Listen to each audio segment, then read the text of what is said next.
우리 옆에 분들 그리고 또 우리 가정에서 온라인으로 예배하는 성도님들 또 우리 가족들과 서로 한번 격려하고 또 힘내라고 인사하겠습니다.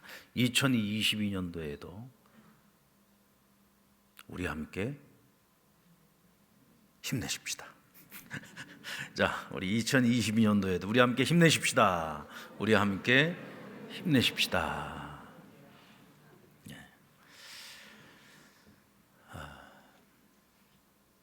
재앙 가운데 우리를 향하신 하나님의 생각은 무엇일까요? 재앙 가운데 인류를 향한 하나님의 생각, 또 하나님의 백성들을 향한 하나님의 생각은 무엇일까? 성경은 이렇게 말씀합니다. 너희를 향한 하나님의 생각은 재앙이 아니라 평안이요 미래를 주시기 위함이다 라고 말씀하십니다. 그러니까 우리는 절대로 재앙을 재앙으로 보지 말고 재앙에 감추어진 하나님의 뜻을 알아야 된다는 거예요. 하나님의 생각을 알아야 된다는 겁니다.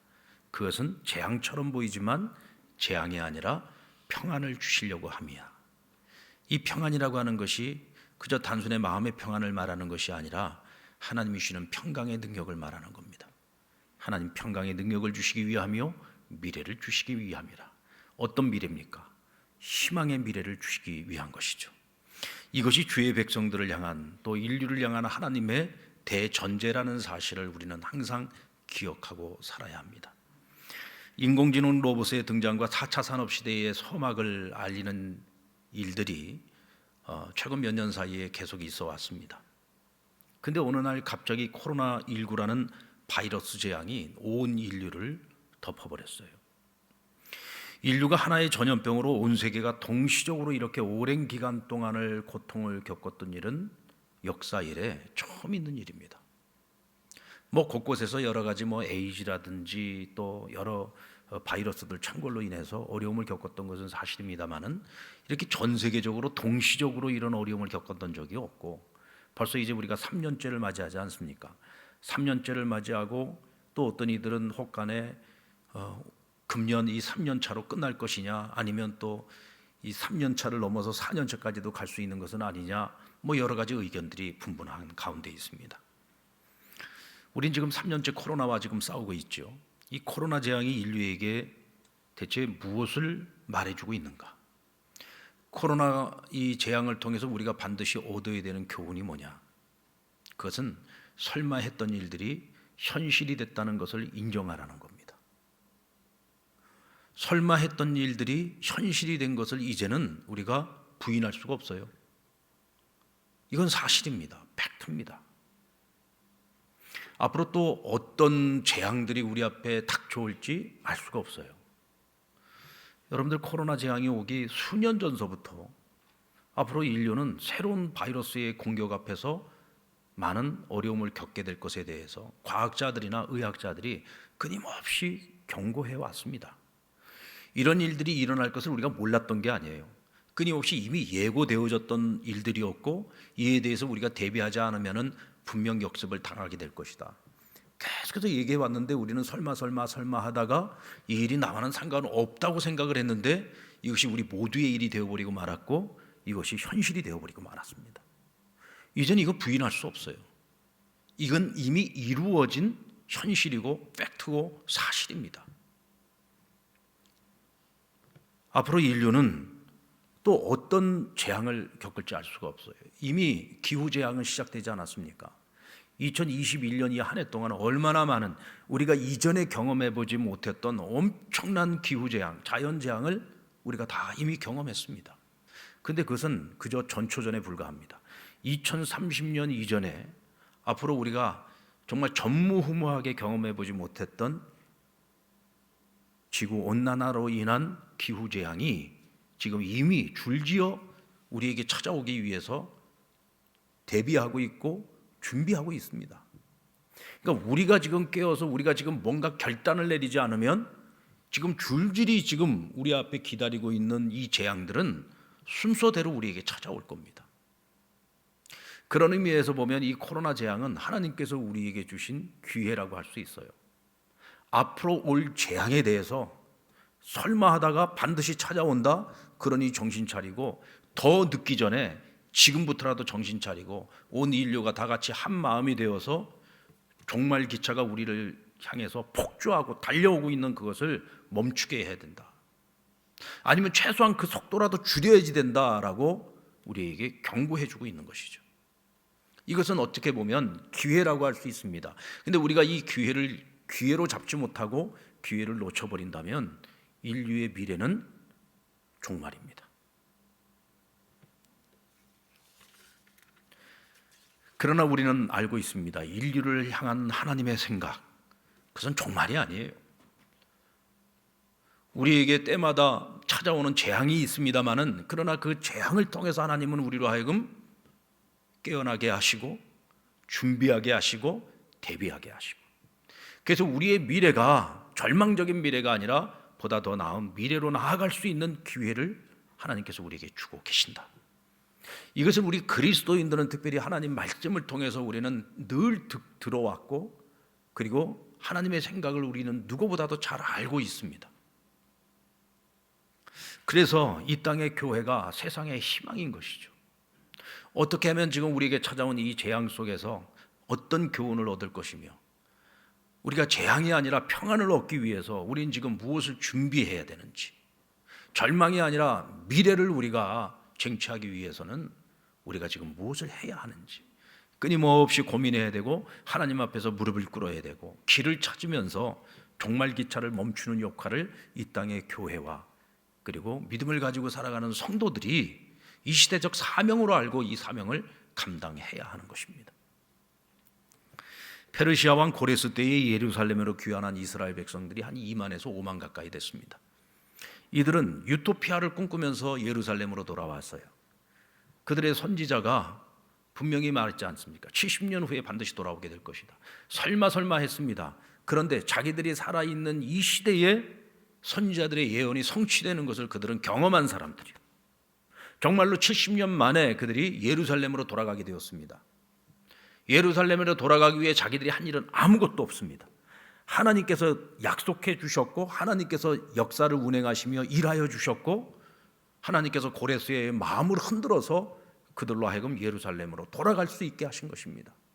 우리가 구원을 얻는데 한 것은 아무것도 없잖아요. 전적인 하나님의 은혜, 예수 그리스도의 은혜로 우리가 구원을 얻었듯이 이스라엘이 바벨론으로 돌아가는데 그들이 한 일은 아무것도 없습니다. 전적인 하나님의 은혜, 하나님의 일하심과 계획하심과 성취하심을 통해서 이 모든 것이 이루어졌던 거죠. 그러나 그들이 유토피아를 꿈꾸면서 앞으로 더 많은 자유와 더 많은 행복을 마음속에 꿈꾸면서 바벨론으로 돌아왔는데, 그들 앞에 기다리고 있는 것은 유토피아가 아니었습니다. 무슨 새로운 파라다이스가 그들을 기다리고 있는 것이 아니었습니다. 오히려 바벨론에서 살 때보다도 훨씬 더 척박하고 힘들고 배고프고 어려운 삶이 그들 앞에 기다리고 있었습니다. 마치 여러분 이스라엘 백성들이 애굽에서 나올 때 그들은 그들 앞에 파라다이스가 금방 펼쳐질 줄 알았어요. 근데 나오자마자 그들을 기다리고 있는 것은 홍해바다였고 마라의 쓴물이었고 40년 광야 생활이 그들에게 기다리고 있었죠. 광야 생활하는 동안 내내 그들이 불평하고 원망했던 이유가 뭡니까?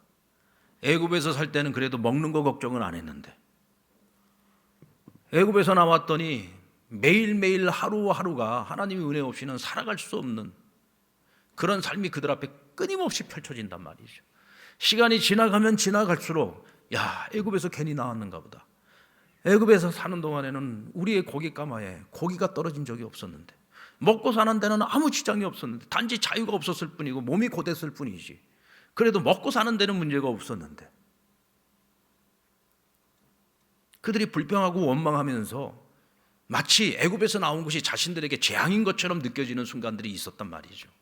그러니까 하나님께 반역을 하고 심지어는 돌을 들어서 모세를 쳐 죽이려고까지도 하지 않았습니까?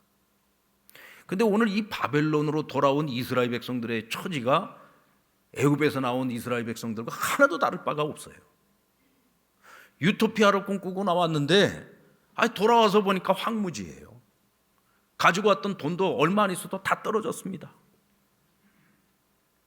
고레스 왕으로부터 성전을 건축하라고, 성전을 재건하라는 사명을 가지고서 돌아왔는데, 와서 보니까 성전은 완전히 폐허가 되어져 있고 성전을 재건해 보려고 하는데 방해하는 사람들이 너무 많은 거예요.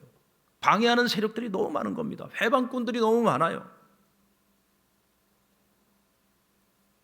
결국 성전 재건하는 거 기초도 닦지 못하고 포기하고 말았습니다. 20년 동안을 허송세월하고 말았어요. 그 20년 동안 그럼 뭐 했느냐? 아이고 우리라도 먹고 살아야 되겠다. 자기들을 위해서 집을 짓고 그리고 열심히 먹고 사는 일에 집중했습니다. 그런데 어느 날 하나님께서 학개 선지자를 들어서 그들에게 말씀하십니다. 1장 4절 말씀, 학개서 1장 4절 말씀 우리 같이 한번 읽어볼까요? 시작. 이 성전이 황폐하였거늘 너희가 이때에 판벽한 집에 거주하는 것이 옳으냐. 자, 이 성전은 지금 황폐해 있다. 기초도 지금 닦여 있지 않다. 그런데 너희는 지금 어디에 살고 있냐? 판벽한 집에 살고 있다. 여러분, 우리는 판벽한 집 그러니까 고대 광실 아주 좋은 집을 지어놓고 살았구나. 여러분 한번 상상을 해보십시오. 폐허가 되어 있는 땅에 와가지고 거기서 뭔 집을 지어봐야 얼마나 집을 잘 지었겠습니까? 여기서 판벽한 집이라는 것은 뭐냐면 벽이 있는 집, 지붕이 있는 집을 말하는 겁니다. 그러니까 처음에 와가지고는요, 지붕도 없는 집에서 살아야 되고 벽도 없는 집에서 그냥 그러고 살아야 했던 겁니다. 정말 처참한 상황이었던 거죠. 근데 그나마 성전 건축을 멈추고 있는 동안에는 자기들을 위해서 그래도 벽도 있고 천장도 있는 집을 지어놓고 산 거예요. 이게 판벽한 집입니다. 그럼 대체 하나님께서 뭘 말씀하시려고 하는 것이냐? 너희가 이 땅에 돌아온 목적을 지금 잊고 있어. 너희가 여기 온 목적이 뭐냐? 성전 재건이잖아. 근데 성전 재건하지 않고 지금 20년 동안 너 지금 뭐가 있는 거냐? 왜 지금 시간만 흘려보내고 있는 거냐? 지금 너희가 우선순위를 지금 잃어버리고 있어, 잊고 있어. 너희의 우선순위는 뭐냐? 하나님 나라냐? 아니면 너희 개개인의 삶이냐? 하나님의 성전을 재건하는 것이냐? 아니면 너희들 살 집부터 먼저 마련하는 것이냐? 너희가 돌아올 때 유토피아를 꿈꿨고 너희가 이곳에 와서 복받기를 원하고 있지 않느냐? 그러면 너희가 복을 받을 그릇을 준비해야 되지 않겠느냐? 그것이 뭐냐? 성전 건축이라는 거예요. 이 우선순위가 바로 재조정되지 않으면 너희가 백날 애쓰고 수고하고 씨 뿌려봐야 너에게 그 어떤 열매도 없을 것이고 결코 성공할 수 없을 것이고 오히려 이전보다도 더 험악하고 더 힘든 삶이 너희 앞에 기다리고 있다라고 말씀하십니다. 그 1장 6절 말씀에 이렇게 말하고 있잖아요. 너희가 많이 뿌릴지라도 수확이 적을 것이고 먹을지라도 배부르지 못할 것이고 마실지라도 흡족하지 못하며 입어도 따뜻하지 못하고 일꾼이 삭을 받아도 그것을 구멍 뚫어진 전대에 넣음이 되느니라. 무슨 뜻입니까? 백날 너희 고생해봐야 소용없어. 너희가 지금 잘 먹고 잘 살려고 성전 재건하는 거 다 내팽개치고 지금 살궁리만 하고 있지만 너희들 백날 살궁리해봐야 소용없어 라고 말씀하고 있는 것이죠. 이 연말이 돼서 교회에서 이제 우리 성도들에게 또 재직들에게 좀 힘든 부서에 좀 일을 좀 맡아서 해달라고 부탁을 하면 어떤 분들 우리 성도들은 거의 대부분이 예스맨이죠. 아멘 하고 그 일들을 잘 맡아서 감당을 합니다만은 어떤 경우에는 목사님 요즘 먹고 살기가 너무 힘들어요. 먹고 살기 바빠가지고 도저히 못하겠어요 라고 얘기하시는 분들이 있어요. 여러분, 먹고 살기 바쁘니까, 먹고 살기 힘드니까 주께서 맡기시는 일들을 우선순위를 두고 그 일을 감당해야 되는 거예요. 먹고 살기 바쁘다고 하나님 내게 맡겨주시는 일 다 내팽개치고 먹고 사는 일만 열심히 해보세요. 열심히 씨 뿌린다고 해서 수확이 많느냐? 그렇지 않다는 거예요. 수확이 적다는 겁니다. 아무리 먹어도 너희가 배부르지 않다는 거예요. 아무리 너희가 애를 써서 품삯을 받아도 너희의 전대에 구멍이 뚫려서 다 흘러간다는 것입니다. 예수님께서도 같은 말씀하셨잖아요. 그런즉 너희는 먼저 그의 나라와 그의 의를 구하라. 그리하면 이 모든 것을 너희에게 더하시리라. 우선순위를 말씀하고 있는 거예요. 너희가 먼저 이 우선순위를 잘 재조정해가지고 하나님 나라가 먼저가 되면 하나님께서 너희 삶을 책임지실 것이고 너희의 필요한 것들을 공급해 주실 것이고 너희를 절대로 배고프게 하지 않을 것이고 너희의 곳간이 차고 넘치게 할 것이다. 이게 하나님의 약속입니다. 그런데 백성들은 아직 성전 지을 때가 아니라는 거예요. 지금 나 먹고 살기도 힘들어 죽겠는데 무슨 성전이냐? 아직은 우리가 성전 지을 때가 아니다. 우리가 먼저 살궁리 좀 해놓고 좀 먹고 살만해지면 그때 성전을 지어도 되지 않느냐. 이게 이스라엘 백성들의 생각이었어요. 근데 하나님의 생각은 달랐습니다. 지금 이 기회를 놓치고 나면 너희는 영영 이 성전을 재건하지 못할 것이다 라고 말씀하십니다. 역사적으로 보면은 이 고레스 왕 때에 30년 페르시아를 통치하는 동안에는요, 그래도 괜찮았어요. 이 30년 페르시아 통치가 끝나고 고레스가 죽고 난 후에 그의 아들 캄비스가 왕이 되는데, 그는 이 제국을 계속 확장해 나가기를 원했습니다. 그래서 이 서쪽으로 확장을 해 나가면서 이집트와 끊임없는 전쟁을 하면서 왕이 늘 전쟁터에 나가 있었어요. 그러면서 결국은 이집트까지 완전히 장악을 하고 이집트까지 완전히 페르시아의 영역으로 다 들어오게 됩니다. 근데 문제는 페르시아 본국을 너무 오랫동안 비워놓은 거예요. 나중에 돌아가는 길에 유대 땅에 들렸다가 유대 땅에서 그만 페르시아 땅 밟아보지도 못하고 거기서 생을 마감합니다. 그러니까 그 사이를 틈타가지고 본국 내에서는 쿠데타가 일어나고, 또 이 캄비스의 군대가 지금까지 오랜 동안 지금 전쟁을 하면서 이 군대는 엄청난 이제 더 큰 그 능력을 갖게 되었는데, 이제 본국으로 돌아가려니 이미 쿠데타가 일어났단 말이죠.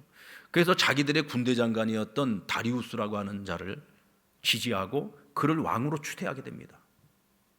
그래서 다리우스가 군대를 이끌고 페르시아로 다시 들어가서 쿠데타 세력을 완전히 다 정벌하고 다시 왕권을 수립하고 난 후에 새로운 왕조가 세워지는 거예요. 그러니까 고레스의 왕조는 캄비스 때 끝나고 다리우스에 의해서 새로운 왕조가 세워진 겁니다. 근데 그러는 동안에 페르시아가 겉으로 볼 때는 영토 확장이 이루어졌는데 이 내부적으로는 보면 왕권이 약화되어지고, 그리고 곳곳에서 봉기가 일어나고 쿠데타가 일어나고 막 그러면서 왕권을 강화시키기 위해서 한동안 한 몇 년 동안을 거기에 치중하게 됩니다. 그리고 왕권 장악을 하고 페르시아가 더욱더 강력한 나라로 딱 세워졌을 때 다리우스가 새로운 정책을 펼쳐지게 되는데, 이 고레스의 경우에는 식민 정책이 굉장히 평화로운 식민 정책이었어요. 그래서 그 식민지 국가의 총리들을 세울 때에, 총독들을 세울 때에도 그 나라 사람들을 총독으로 세웠습니다. 근데 다리우스는 달랐어요. 페르시아 제국 내에 있는 관료들을 각 식민지의 총독으로 다 파견을 한 겁니다. 예전에는 포용 정책이었다면 이제부터는 강압 정책을 펼치게 된 거예요. 여러분, 역사를 주관하시는 분이 누구라고 했죠? 하나님이십니다. 하나님은 이 모든 것을 알고 계시고, 이제 불과 몇 년이 지나고 나면 이스라엘이 이 예루살렘에서 다시는 성전을 건축할 수 있는 기회가 오지 않을 수도 있다는 것을 하나님께서는 아셨던 거예요. 왜? 다리우스가 완전히 정권 장악을 하고 만약에 이제 식민지에 대해서 이제 압박 정책을 펼치기 시작하면 성전 건축 못합니다. 그러니까 그가 완전히 자리를 잡기 전에 빨리 지금 성전을 지어야 된다는 거예요. 그래서 오늘 학개 선지자가 성전 재건에 대해서 재촉하는 말씀을 하는 그 시기를 명백하게 밝히고 있어요. 다리오 왕 제2년 6째 달에 하나님의 말씀이 학개에게 임하여서 성전을 재건하라고 재촉하는 말씀을 해주신 겁니다. 그럼 이 시기는 어느 시기였느냐? 다리우스가 왕권을 완전히 장악한 시기가 아니고 왕권 장악을 위해서 애쓰고 있던 시기였다. 그러니까 아직은 가능성이 있는 시기였다는 거죠. 근데 이 시기가 지나고 나면은 영영 성전을 못 지을 수 있다. 이때를 놓치지 말라는 것입니다. 여러분, 우리가 2020년 새해를 시작하면서 우리 상남교회 표가 뭐예요? 회복을 넘어서 미래로 가자. 부정적인 생각을 가지신 분들은 이런 생각을 하실 수도 있을 겁니다. 아니, 코로나 지금 여전하고, 아니 지금 세상 돌아가는 것을 보니까 점점 더 이제 우리 앞에 수많은 재앙이 찾아올 것 같고 삶은 더 팍팍하고 어려워질 것 같은데 과연 우리에게 회복이 올까? 과연 우리에게 미래가 올까? 이건 너무 뜬구름 잡는 소리 아닌가? 이렇게 생각할 수도 있을 거예요. 그런데 여러분 꼭 기억하십시오. 우리가 역사의 교훈을 살펴보면요, 항상 미래로 나아갈 수 있는 기회는 언제 찾아오느냐? 우리에게 재앙이 끝나고 난 후에 찾아오는 것이 아니라 재앙 중에 있을 때 미래는 찾아올 수 있는 겁니다. 그러니까 우리가 이 재앙이 다 끝나고 나면 그때 우리가 미래로 나아가자? 아니요. 지금서부터 미래로 나아가는 준비를 하고 있는 사람이나 지금서부터 미래로 나아갈 수 있는 준비를 하고 있는 교회나 미래로 나아가기 위해 준비하고 있는 기업이나 또 국가나 그들에게 미래가 있는 것이지, 아니 재앙이 끝나고 나면 그때 우리가 뭘 해봐야지, 이런 사고방식을 가지고선 절대로 회복도 없고 미래도 없는 겁니다. 저는 이 2022년이 하나님께서 이 나라 이 민족 가운데 주시는 기회고 교회에게 주시는 기회고 여러분 개개인에게 주시는 하나님의 기회라고 저는 생각을 합니다. 여러분 지금부터 미래를 준비해야 되는 겁니다. 지금 우리가 하나님과의 관계 속에서 우리 자신이 회복하기 위해서 노력을 해야지 되고, 하나님 나를 회복시켜 주시기를 우리가 하나님 앞에 간절히 간구해야 되고, 지금부터 우리는 미래를 준비해야 되는 거예요. 재앙 끝나고 나서는 늦습니다. 그때는 이미 기회가 다 지나가 버리고 난 후죠. 지금이 기회라는 사실을 우리가 분명히 확신해야 됩니다. 그리고 우리가 해야 될 일은 뭐냐? 빨리 삶의 우선순위를 재조정하십시오. 지금껏 내가 하나님 나라가 우선이 아니라 내 개인의 삶이 우선이었다면 이제는 먼저 그 나라와 그 의를 구하는 모든 삶의 우선순위의 재조정을 다시 해보시기 바랍니다. 이 우선순위가 바로 서게 되면 분명한 것은 하나님께서 우리에게 미래를 주신다는 겁니다. 그러나 여전히 변함없이 자기중심적인 삶을 살아간다면 우리에게 미래는 없습니다. 희망은 없습니다. 회복을 넘어 부흥을 이루기 위해서 우리는 복을 받으려고 빌기보다 복을 받을 그릇을 준비해야 됩니다. 여러분, 이스라엘 백성들에게 성전이 갖는 의미는 어떤 의미일까요? 다윗 왕이 그렇게 하나님의 성전을 건축하고 싶었어요. 근데 하나님께서 거절하시지 않습니까? 그 거절하신 이유를 사무엘하 7장 6절로 7절에 말씀하고 있는데요, 우리 같이 한번 읽어보겠습니다. 시작. 내가 이스라엘 자손을 애굽에서 인도하여 내던 날부터 오늘까지 집에 살지 아니하고 장막과 성막 안에서 다녔나니 이스라엘 자손과 더불어 다니는 모든 곳에서 내가 내 백성 이스라엘을 먹이라고 명령한 이스라엘 어느 지파들 가운데 하나에게 내가 말하기를 어찌하여 나를 위하여 백향목집을 건축하지 아니하였느냐고 말하였느냐. 이 무슨 뜻입니까? 내가 너희들 보고 좋은 집 지어달라고 한 적 없다. 뭐 크고 화려한 집 지어달라고 얘기한 적 없어. 하나님은 천하 만물, 우주 만물의 주인 되십니다. 하나님은 온 세상에 편만하신 분이죠. 어느 한 군데에 머무시는 분이 아니에요. 그런데 하나님께서 이스라엘 백성들에게 성막을 지으라고 하고 성막에 거하시는 이유는 뭐냐? 자기를 제한시켜서 자기 백성들과 그 성막에서 만나주시는 겁니다. 그곳에서 이스라엘 백성들의 그 제사를 받으시는 거고, 그래서 그들과 교제하기를 원하시는 거고, 성막을 통해서 이스라엘 백성들에게 복 주시기를 원하시는 거예요. 그러니까 하나님의 성전을 짓는다 할 때 이 성전은 하나님을 위해서 짓는 것이 아니라 결국 누구를 위해서 짓는 거예요? 이스라엘 백성들을 위해서 짓는 겁니다. 하나님의 백성을 위해서 짓는 거예요. 이걸 우리가 분명히 알아야 됩니다.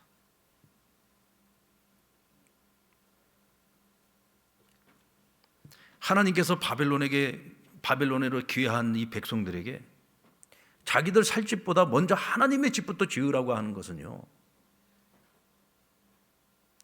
성전을 지어야 하나님께서 그곳에서 그들을 만나 주실 수 있고 그들과 교제하실 수 있고 그들에게 복을 주실 수 있는 거예요. 이스라엘 백성들을 위한 것입니다. 이것이 우선순위라는 거죠. 너희가 유토피아를 꿈꾸고 너희가 이곳에 와서 복 받기를 원한다면 너희가 복을 받을 수 있는 그릇을 준비해라. 그 그릇이 뭐냐? 하나님의 성전인 거예요. 여러분, 2022년에 복 받기를 원하십니까? 여러분들이 행하는 모든 일들이 형통하기를 원하십니까? 영적으로도 부흥되기를 원하십니까? 그렇다면 여러분 먼저 해야 될 일이 뭐냐? 여러분들 안에 하나님의 성전을 지으셔야 돼요. 그냥 먹고 사는 거, 내가 어떻게 하면 금년에 내가 돈을 더 많이 벌 수 있을까? 어떻게 하면 내가 이번에 승진하고 진급하고 내 자녀들이 계획하고 목표하는 일들이 다 이루어지고 어떻게 하면 내가 세상적인 영광을 더 얻을 수 있을까? 우리가 그것부터 생각하지 말고 내 안에 먼저 하나님의 성전을 지으십시오. 어떤 성전을 지어야 되느냐? 말씀의 성전을 지으셔야 돼요. 기도의 성전을 지으셔야 됩니다. 성김과 봉사와 헌신과 순종과 그리고 전도의 성전을 지으세요. 하나님과의 관계 속에서 내 안에 하나님의 영광으로 가득 채워질 수 있도록 내 안에 하나님의 성전을 지어나가셔야 됩니다. 그래야 하나님이 거기다가 하나님의 은혜를 담아줄 수 있고 하나님의 복을 담아줄 수가 있는 거죠. 내 그릇은 요거밖에 안 돼.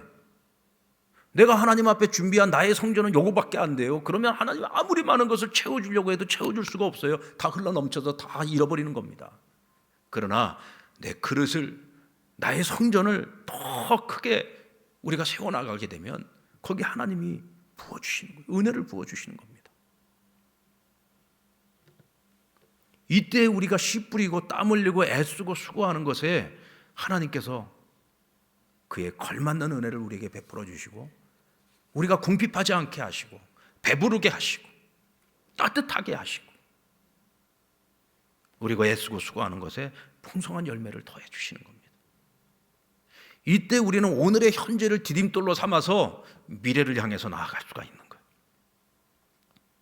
하나님께서 약속하십니다. 이 성전의 나중 영광이 이전 영광보다 크리라. 여러분들, 바벨론에서 돌아온 이 백성들이 지을 성전과 과거의 솔로몬 시대에 지어놓은 성전과 이 두 개의 성전을 비교해 보면 어떻겠습니까? 이건 사실 비교 불가지요. 솔로몬의 성전은 이스라엘이 가장 강대했던 시절, 가장 영광스러웠던 시절에 지어진 성전입니다. 솔로몬의 아버지 다윗이 성전을 지을 수 있는 모든 준비를 다 갖춰놓고 그리고 솔로몬이 왕이 되어서 그것도 가장 영광을 받고 있을 때 이 성전을 지었단 말이죠. 그러니까 성전에 들어간 재료들도 보면 어마무시합니다. 얼마나 크고 화려했겠습니까? 그 성전의 모습이. 근데 여러분, 바벨론에서 돌아온 이 백성들이 지은 성전이 오죽하겠습니까? 지금 자기들 먹고 살 것도 없는데 그냥 완전히 자기들 몸으로 노력 봉사해가지고 간신히 성전에 그냥 모양이라도 갖추면서 만들어 놓은 겁니다. 얼마나 초라했겠어요. 이 성전만 알고 있는 사람들의 눈에는요, 이것도 굉장한 거예요. 그런데 과거에 솔로몬 성전을 보았고 그것을 알고 있는 사람들이 이 새로 지어지는 성전을 바라볼 때에는 너무 초라한 거죠. 근데 학개 선지자의 이야기를 가만히 들어보면 바벨론에서 돌아온 사람들 가운데 이전의 성전을 보았던 사람들이 있었던 것을 알 수가 있어요. 그러니까 그들 눈으로 새롭게 세워진 이 성전을 볼 때 이게 얼마나 초라하게 보이겠느냐. 그들이 끊임없이 자기도 모르게 탄식하지 않겠습니까? 솔로몬 성전은 그렇게 아름다웠는데 이 성전은 너무 초라하지 않은가? 너무 초라하지 않은가? 근데 그 얘기를 들을 때마다 이전 성전을 알지 못하는 새 성전을 지은 이 돌아온 백성들은 얼마나 실망이 크겠어요. 우리는 죽을 힘을 다해서 지었는데 이 성전이 초라하다니 얼마나 기가 막히겠습니까? 근데 하나님께서 이럴 것을 미리 아시고 오늘 약속해 주신 말씀이에요. 이전 영광보다 나중 영광이 클 것이고 너희들 눈에 보기에 이것이 초라해 보이는 성전일지라도 나는 솔로몬 성전보다도 이 성전에 나의 영광이 더 크게 할 것이다. 여러분, 하나님은요 건물 크고 화려한 거 그거 아무 상관이 없습니다. 아니 온 세상 천하 만물이 다 하나님의 것인데 사람의 손으로 지은 것이 화려하면 얼마나 화려할 것이고 크고 위대하면 얼마나 크고 위대하겠습니까? 하나님이 원하시는 것은 이 성전을 건축하는 저들의 마음, 얼마나 그들이 하나님을 사랑하는가, 하나님을 경외하는가, 그들이 얼마나 하나님을 찾고 있는가, 그들이 얼마나 하나님 앞에 정말 진정한 예배를 드리기를 원하고 있는가, 그 마음과 중심을 보시고 내가 그 성전에 임재할 것이며 그 영광이 그 이전의 영광보다 훨씬 더 클 것이라고 약속해 주시는 거죠. 그러니까 눈에 보이는 것을 보고서 절대로 실망하지 말아라, 낙심하지 말라고 말씀하시는 거예요. 그저 집은 집일 뿐인 거죠. 중요한 것은 그 집에 누가 임재하느냐, 누가 그곳에서 임재하시는 하나님을 만날 것인가, 그것이 중요한 거예요.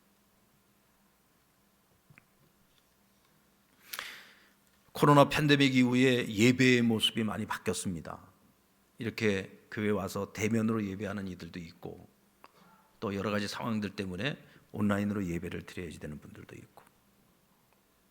참 우리가 코로나 오기 전에는 얼마나 모이기를 힘쓰는 교회였습니까? 참 우리가 함께 모여가지고 우리가 할 수 있었던 신앙생활이 얼마나 많았어요. 우리가 못 모이니까 이전에 그것들이 다 우리에게 은혜였고 축복이었다는 것을 이제 좀 깨닫잖아요, 그죠? 야, 그때가 너무 좋았는데, 그때가 너무 좋았는데. 우리가 못 모이면서 대면하지 못하면서 잃어버린 것들이 얼마나 많아요.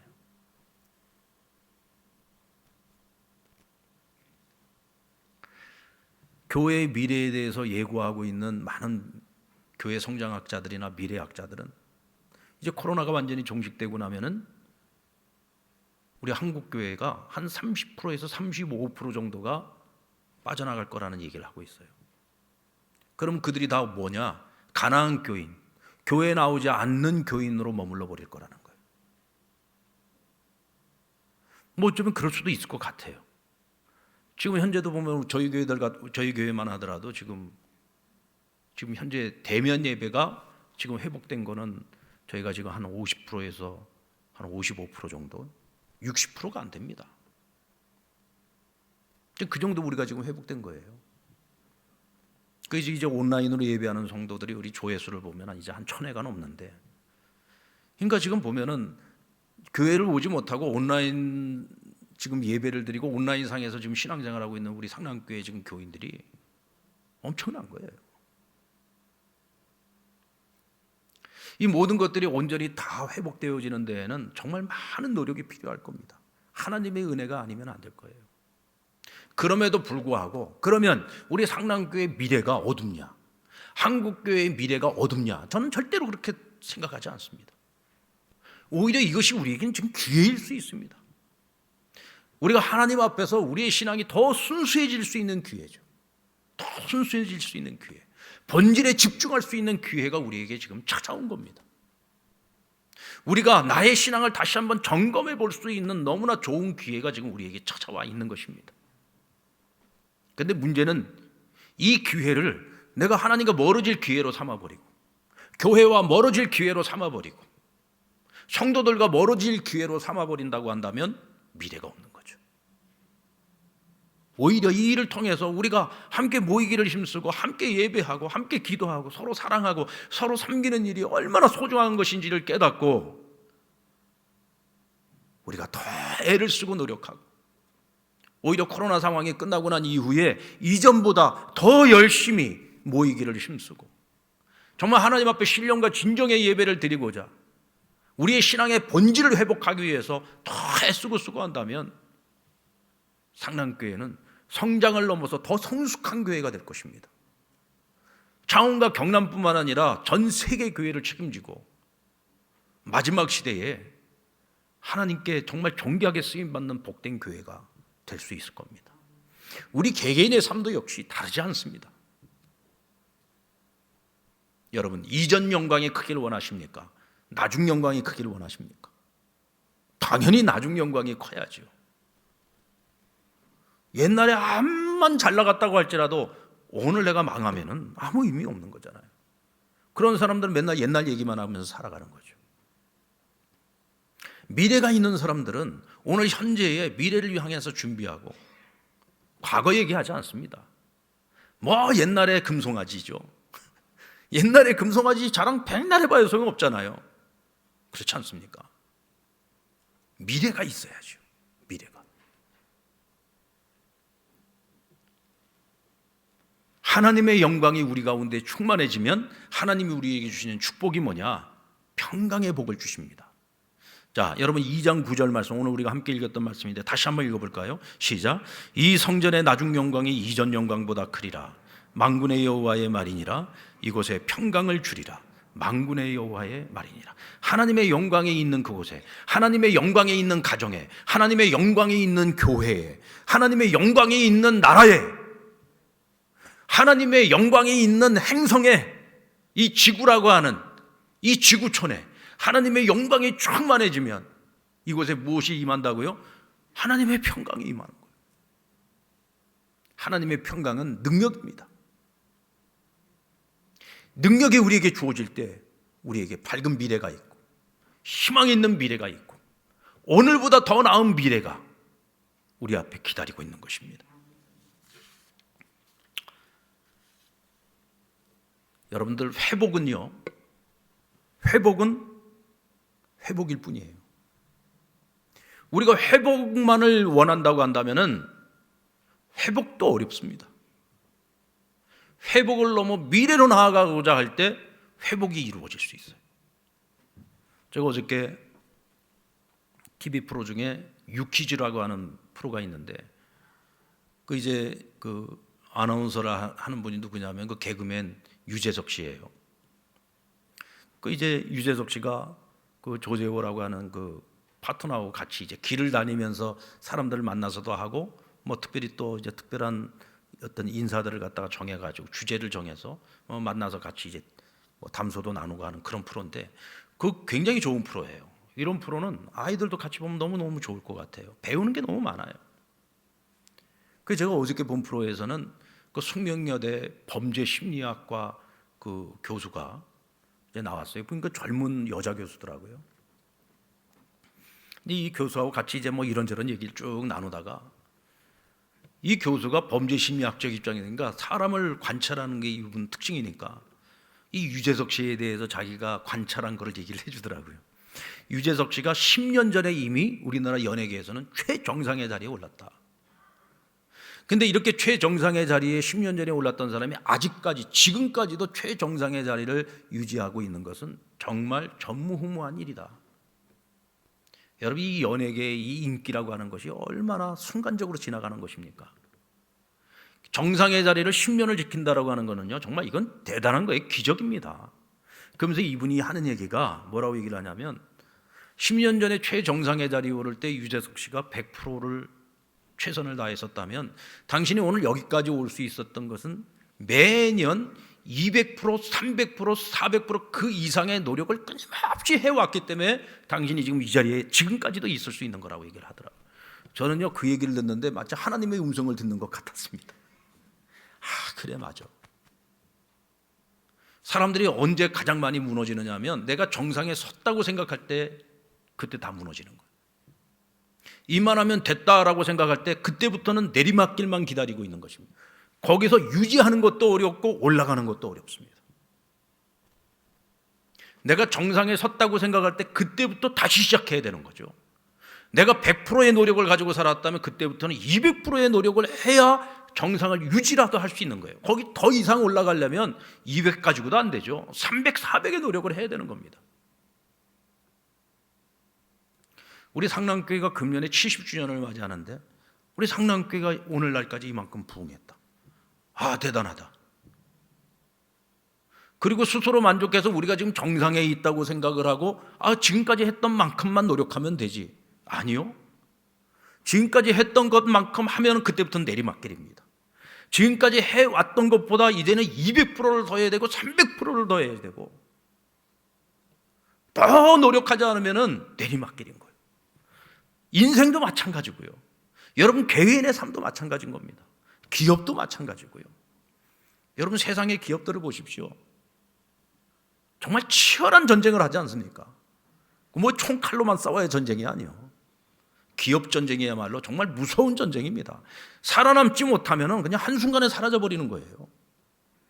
사라져버리지 않기 위해서, 끊임없이 살아남기 위해서 기업들이 얼마나 치열하게 연구하고 애를 쓰고 노력을 하고 경쟁을 합니까? 여러분, 영적 전쟁도 마찬가지입니다. 영적 전쟁도 내가 싸워서 이기지 못하면 영적으로 죽어버리는 거예요. 영적으로 죽으면 우리는 영혼을 잃어버리는 거잖아요. 영적인 전쟁도 마찬가지입니다. 이만하면 됐다라고 생각할 때가 가장 위험할 때요. 우리는 끊임없이 나의 성전을 키워가야 됩니다. 아멘. 말씀의 분량도 늘려가야 되고 기도의 분량도 늘려가야 되고 내가 성김과 헌신의 분량도 늘려가야 하고 전도의 분량도 늘려가야 하고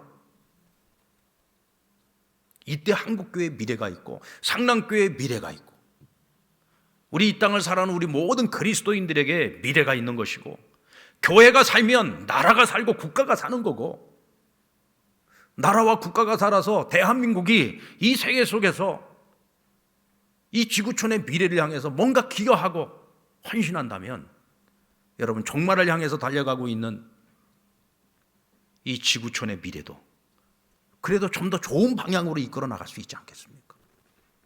하나님께서는 그렇게 이 나라 이 민족을 사용하시기 위해서 이 땅의 교회를 부흥케 하셨고, 영적으로 부강한 나라가 되게 만드셨고, 경제적으로도 부강한 나라가 되게 만드셨고, 세계 속의 중심국가로 만들어 가시는 거죠.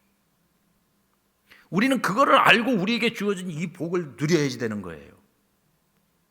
그래야 우리가 지금 무엇을 해야 할지를 아는 것이죠. 저는 2022년도가 저와 여러분의 개개인에게도 기회예요.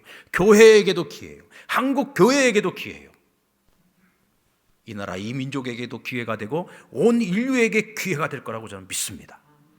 주여, 이 일을 위해서 우리 각자가 우리 각자의 삶의 자리에서 회복을 넘어 미래로 나아가기 위하여 끊임없이 우선순위를 재조정하십시오.